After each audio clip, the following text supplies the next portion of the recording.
चलिए आज हम लोग पढ़ेंगे यूज़ ऑफ शुड। ठीक है, यूज़ ऑफ शुड का मतलब अभी हम लोग बेसिक अंडरस्टैंडिंग देखेंगे।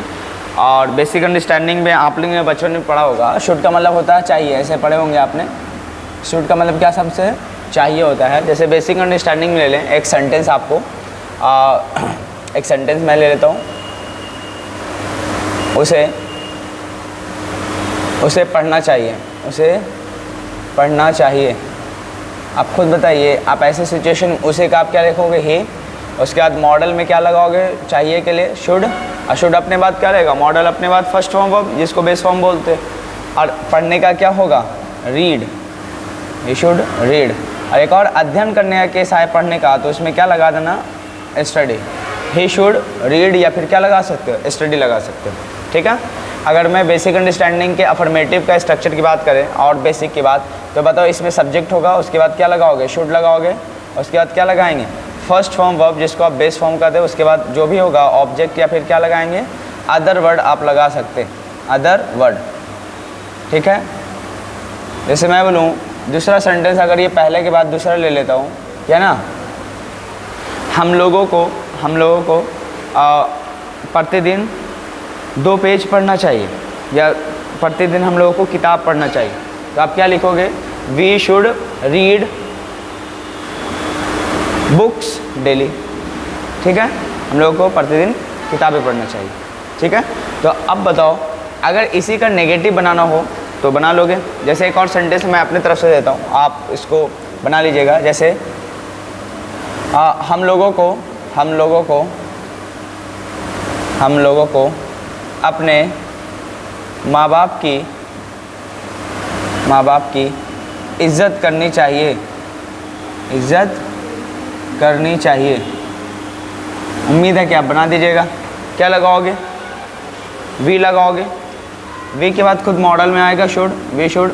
उसके बाद क्या लगाओगे? वी शुड रिस्पेक्ट का मतलब होता है आदर करना, सम्मान करना। We should respect. और बताओ अपना के लिए वी का क्या लगाओगे? एडजेक्टिव फॉर्म यहाँ पे आएगा, पॉजिटिव एडजेक्टिव। आवर हो जाएगा, आवर पेरेंट्स मतलब क्या समझोगे? माँ बाप, माता पिता जिसको बोलते हो। ठीक है। अगर मैं इसके नेगेटिव की बात करूँ तो नेगेटिव कैसे बनाओगे? शुड के बाद तीसरे नंबर पे नॉट लगा के। इसका मतलब खुद बताओ, सब्जेक्ट होगा, शुड होगा। शुड के बाद क्या लगाओगे? थर्ड नंबर पे नॉट। उसके बाद क्या लगाओगे? First form verb. उसके बाद क्या लगाएंगे? ऑब्जेक्ट, या फिर क्या लगाओगे? Other word. OW मैं लिख देता हूँ, बोलिए, कोई दिक्कत तो नहीं है? ठीक है। जैसे बोलो हम लोगों को वहाँ नहीं जाना चाहिए, हम लोगों को वहाँ नहीं जाना चाहिए, नहीं जाना चाहिए। ये बेसिक अंडरस्टैंडिंग है, इतना आपको आना ही चाहिए। जैसे हम लोग क्या लिखोगे? वी शुड लगाओगे। शुड के बाद तीसरे नंबर पे क्या लगा दोगे? नॉट। We should not. उसके बाद क्या होगा? Go. We should not go. उसके बाद क्या लगाएंगे? There. We should not go there. Structure तो वैसे ही देखिए। अब अदर, या फिर क्या लगाओगे? ऑब्जेक्टिव। क्या इसका बताओ इंट्रोगेटिव आप खुद से बना लोगे? क्या हम लोगों को वहाँ जाना चाहिए? तो आप बताओ खुद, ये हेल्पिंग वर्ब होता है मॉडल, वो बाहर चलाएगा in front of the subject, subject के सामने। और वहाँ पे बाद में क्या चला जाएगा? सब्जेक्ट। उसके बाद क्या लगाओगे? अगर इसमें नेगेटिव नहीं है, इंट्रोगेटिव आप बता रहे हो, ये तो हो गया आपका नेगेटिव। इसको क्या कहेंगे? ये नेगेटिव आपका बनेगा। ठीक है। इसको क्या कहोगे? अफर्मेटिव का ना, इसको क्या कहेंगे? अफर्मेटिव। बातें सच पे, इसको क्या कहोगे? नेगेटिव। इसके बाद जो आता है उसको क्या कहोगे? इंटेरोगेटिव। इंटेरोगेटिव बनाएंगे। इंट्रोगेटिव कैसे बनेगा भाई? In front of the helping verb सामने आएगा सब्जेक्ट के। बातें समझ पा रहे? तो आप बताओ, शुड हो गया। शुड के बाद क्या लगाओगे? सब्जेक्ट। और सब्जेक्ट के बाद बताओ क्या लगाओगे? बताओ, ये तो इंटरचेंज होता है, यानी शुड इसके जगह पे, ये इसके जगह पे। बताओ नेगेटिव की बात नहीं है तो नॉट नहीं आएगा। लेकिन बताओ फर्स्ट फॉर्म वर्ब तो रखोगे, उसके बाद ऑब्जेक्ट, या फिर क्या लगाओगे? अदर वर्ड लगाएंगे। लास्ट में क्या लगाओगे? Question word. ये होते हैं बेस फॉर्म। बातें सच पर, लेकिन 99% केस में आपने देखा होगा base form first form verb के बराबर हो जाता है, इसलिए पता नहीं चलता। लेकिन हमेशा मॉडल जो होते हैं अपने बात क्या लेते हैं? Base form. क्लियर है? ये हम लोग जब यूज ऑफ बी पढ़ लेते ना, टू बी वर्ब, तो पता चला था कि हाँ बेस फॉर्म लेता है।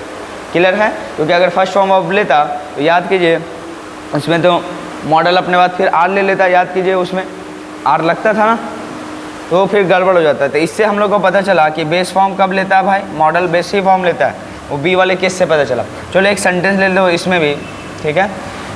क्या हम लोगों को, एक सेंटेंस ले लीजिए, क्या हम लोगों को एक राहुल से मिलना चाहिए, मिलना चाहिए। अब बना लीजिएगा, क्या लगाओगे, शुड होगा ना, वी, उसके बाद क्या लगाएंगे, मीट। आप देखिए कुछ नहीं समझ में, फार्मूला देख लीजिए, स्ट्रक्चर जिसको कहते हैं। शुड लगाओगे, शुड के बाद क्या लगाओगे, सब्जेक्ट में आएगा हम लोग की जगह भी, और उसके बाद क्या लगाओगे, मिलने के लिए मीट। किससे मिलना चाहिए, राहुल, तो आप क्या लिखोगे, Rahul, we should meet Rahul, question mark. क्या आप इंट्रोगेटिव नेगेटिव आप बना लोगे, इंट्रोगेटिव नेगेटिव एकदम ईजी है। कैसे बनाओगे, इंट्रोगेटिव प्लस नेगेटिव, इंट्रोगेटिव और प्लस में एन मैंने कर दिया, समझ जाना, नेगेटिव लिखा हुआ। आप क्या लगाओगे, शुड तो होगा in front of the subject, आप जब भी इंट्रोगेटिव लिखोगे तो आएगा ही। अब बताओ क्या लिखोगे, सब्जेक्ट आएगा उसके जगह पे, उसके बाद बताओ नेगेटिव है तो तीसरे नंबर पे नॉट आएगा, फर्स्ट फॉर्म वर्ब जिसको आप बेस फॉर्म कहते हैं लगभग। उसके बाद ऑब्जेक्ट या फिर क्या लगाओगे, अदर वर्ड, उसके बाद लगाएंगे क्वेश्चन मार्क। एक क्वेश्चन इसका भी ले लीजिए एग्जाम्पल, इसका भी नंबर 1, क्या उसे वहाँ नहीं जाना चाहिए, क्या उसे वहाँ नहीं जाना चाहिए। अब बना लोगे, आप क्या बनाओगे बताओ, शुड, शुड से स्टार्ट करोगे, शुड, उसके बाद क्या लगाओगे, ही, नॉट, गो, उसके बाद क्या लगाएंगे, देयर, लास्ट में क्वेश्चन मार्क आएगा। कोई दिक्कत तो नहीं है, मतलब इंट्रोगेटिव नेगेटिव तक बेसिक अंडरस्टैंडिंग आपको आ गया। क्या आप WH पॉजिटिव इसका बना लीजिएगा, बताओ WH पॉजिटिव कैसे बनाओगे, बोलिए, बोलो, WH पॉजिटिव खुद बताइए कैसे लगाओगे। यानी आप खुद बताइए, WH में प्लस आप इंट्रोगेटिव का सेंटेंस अगर जोड़ दीजिए, क्या जोड़ोगे, इंट्रोगेटिव, आप इंट्रोगेटिव अगर जोड़ दीजिएगा, इंट्रोगेटिव, तो आप खुद बताओ WH पॉजिटिव का स्ट्रक्चर बना लीजिएगा, कैसे बताओ। अच्छा, जैसे WH आपको पॉजिटिव बनाना है तो आप क्या कीजिएगा बताओ, यहाँ पे खुद बताओ WH पॉजिटिव आपको लिखना है अगर कि WH पॉजिटिव बनाना है तो आप कैसे बनाओगे, WH रहेगा, आप प्लस में क्या लगाओगे, इंट्रोगेटिव का सेंटेंस लिख देना।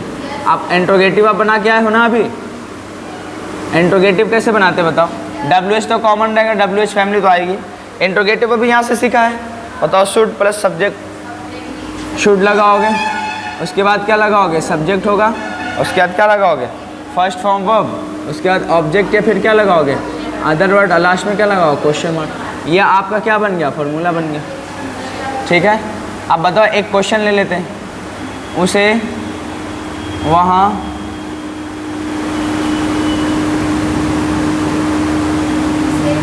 कब जाना चाहिए, ले लेता हूँ ऐसा, कब जाना चाहिए, ठीक है। आप खुद बताइए, वाई तो आ नहीं सकता, अब कब के लिए क्या लगा होता है, वेन, वेन अपने बाद क्या लेगा, हेल्पिंग वर्ब जो मॉडल की तरह यहाँ कहाँ कमरा शुड चलाएगा, चाहिए कहीं कैसे। उसके बाद खुद बताओ यहाँ क्या आएगा, सब्जेक्ट में क्या लगाओगे, ही, है ना, वेन, शुड, ही। उसके बाद बेस फॉर्म में क्या लगाओगे, फर्स्ट फॉर्म वर्ब, जाने के लिए क्या लगाओगे, गो। उसके बाद कहाँ के लिए है, देयर, देयर मतलब क्या समझोगे, वहाँ लास्ट में क्वेश्चन मार्क। ये बेसिक कंडीशन समझ में आया। खुद बताओ अगर इसी का WH नेगेटिव बनाना आपको, ये बेसिक बातें हैं, इतनी आपको आनी चाहिए, तभी इसी का एक्सप्लेनेशन सीखेंगे, यूज़ सीखेंगे आगे चल के। WH है तो बताओ WH कॉमन रख के नेगेटिव के लिए क्या बनाओगे, जो आपका इंट्रोगेटिव नेगेटिव का फॉर्मूला उस पर सेटअप कर दीजिए। WH नेगेटिव के लिए शुड आएगा, सब्जेक्ट आएगा, नॉट, V1 ऑब्जेक्ट या अदर वर्ड। बताओ क्या लिखोगे, शुड लगाओगे, शुड के बाद क्या लगाओगे, सब्जेक्ट होगा, सब्जेक्ट के बाद नॉट आएगा, फर्स्ट फॉर्म वर्ब, उसके बाद क्या लगाओगे, ऑब्जेक्ट या फिर क्या लगाओगे, अदर वर्ड। देखिए हमेशा नंबर 3 पे ही नॉट आता है, लेकिन WH की वजह से आपको 4th नंबर पे दिख रहा है नॉट, लेकिन हमेशा नॉट कितने नंबर पे। देखिए अगर इन दोनों को जोड़ दोगे, शुड प्लस नॉट को, तो ये मिलके क्या बन जाता है, शुडंट, ठीक है। ये पूरा पूरा लिखना, इन एपोस्ट्रोफे, एपोस्ट्रोफे, इसका टी लगा, स्टूडेंट हो गया। अब खुद बताइए, इसका दूसरा भी पॉसिबिलिटी है कि आप इसका स्ट्रक्चर बना दो। बताओ WH रखोगे, शुड नॉट जोड़ दिया तो क्या बन गया, शुडंट बन गया कि नहीं बना। बातें समझो। उसके बाद क्या लगाओगे, सब्जेक्ट फर्स्ट फॉर्म वर्ब, उसके बाद क्या लगाओगे, ऑब्जेक्ट या फिर क्या लगाओगे, अदर वर्ड। ये भी एक फॉर्मूला हो गया जिसको आप स्ट्रक्चर कहोगे। समझ में आ रहा है, कोई दिक्कत तो नहीं है। अगर मैं बोलूँ एक एग्जाम्पल ले लें, WH नेगेटिव का पहले नंबर है ना, मुझे वहाँ क्यों नहीं जाना चाहिए, जाना चाहिए। आप खुद बताइए, बना लीजिएगा। क्या लगाओगे, वाई लगाएंगे, शुड लगाओगे, शुड के बाद क्या लगाओगे, आई, तीसरे नंबर के बाद नहीं तीसरे नंबर क्या, इसकी वजह से चौथा नंबर दिख रहा, नॉट गो देयर। और हो सकता है आप ऐसा भी लिख लें इसके बराबर, इन दोनों को आप जोड़ दीजिए, जोड़ने के बाद क्या बनेगा, शुडंट। अभी सीखे हैं ना, बनेगा कि नहीं बनेगा। तो इन दोनों को जोड़ने के बाद बताओ वाई लगाएंगे, ठीक है ना। और आपने बाद मॉडल लेता है ये, तो शुड नॉट को यहीं पे जोड़ना कर शुडंट करना पड़ेगा। तो क्या लगाओगे, वाई शुडंट होगा ना। उसका सब्जेक्ट में क्या है, आई।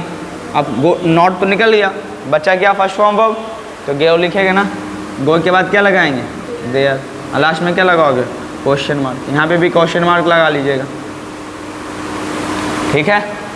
बताओ कोई डाउट तो नहीं है इसमें। ये आपका क्या है, बेसिक अंडरस्टैंडिंग, इतनी ही आपको आनी ही चाहिए।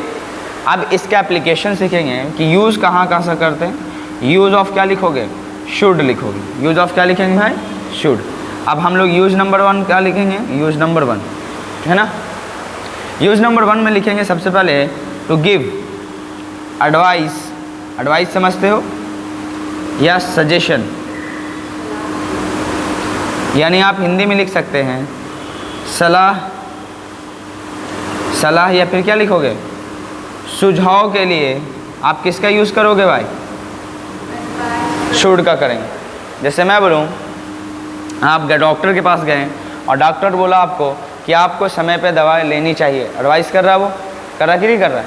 तो ऐसे सिचुएशन में क्या लिखोगे, यू शुड, यू शुड। उसके बाद क्या लगाएंगे, take medicine, take medicine on time. आपको वक्त पर दवा लेनी चाहिए।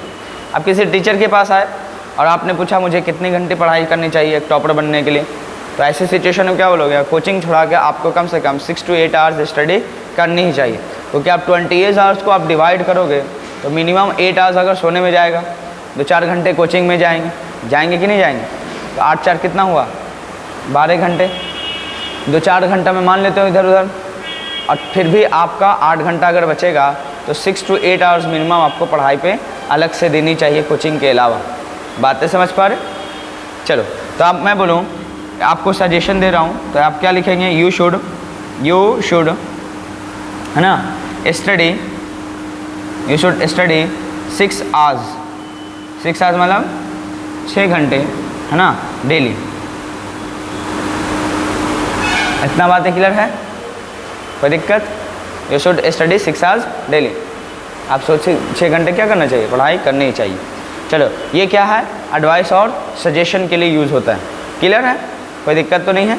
चलो, जैसे मैं बोलूँ, हम लोगों को गरीबों की मदद करनी चाहिए, अपने आप में एक सजेशन और एडवाइस की बात चल रही है। तो ऐसे क्या होगा, we should help the poor.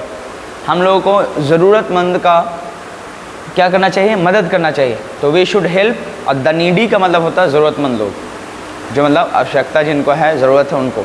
ठीक है, तो बताओ यूज़ नंबर 1 क्लियर है, कोई डाउट तो नहीं है। अब इसके बाद हम लोग क्या पढ़ेंगे, यूज़ नंबर 2, 3, 4 इस तरह से यूज़ एप्लीकेशन पढ़ेंगे। लेकिन बताओ बेसिक अंडरस्टैंडिंग अगर क्लियर है तो ये मैं इंग्लिश में भी लिखूँगा, समझाऊँगा, तो कोई दिक्कत नहीं आएगा। बातें समझ पा रहे, कोई दिक्कत तो नहीं होगा। अब चलिए इस पर हम लोग सेंटेंस बनवाएंगे। पहले इसको पहले उपाड़ लीजिए, उसके बाद यूज़ नंबर 2 हम लोग करते हैं। ठीक है, सो जल्दी से करो।